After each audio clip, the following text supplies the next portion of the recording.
नमस्कार, आपण बघत आहात महान्यूज 7। मी अनुराग नंदकिशोर शिंदे। वळूया आजच्या ठळक बातम्यांकडे।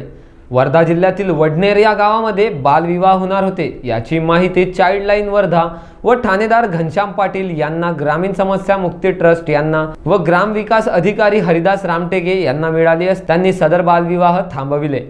वडनेर या गावातील एक अल्पवयीन मुलगा वय 19 वर्षे 11 महिने व खडकी या गावातील 20 वर्षीय मुलगी तिच्याशी बालविवाह होणार होता। मात्र याची माहिती मिळताच सदर बालविवाह थांबवण्यात आला।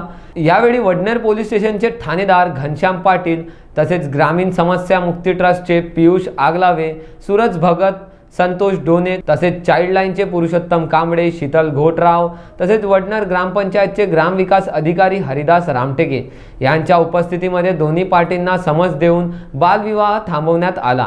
21व्या सदीमध्ये बालविवाह होत आहे। भारत देश विकसित होत आहे, मात्र जुन्या परंपरा रीतिरिवाज आज सुद्धा गावात कायम दिसत आहे। याला कुठेतरी आळा बसण्याची गरज आहे। प्रशासनामार्फत कार्यवाही व जनजागृती करण्याची ही काळाची गरज आहे। वर्धावरून सतीश काळे यांची रिपोर्ट, महान्यूज 7 नागपूर।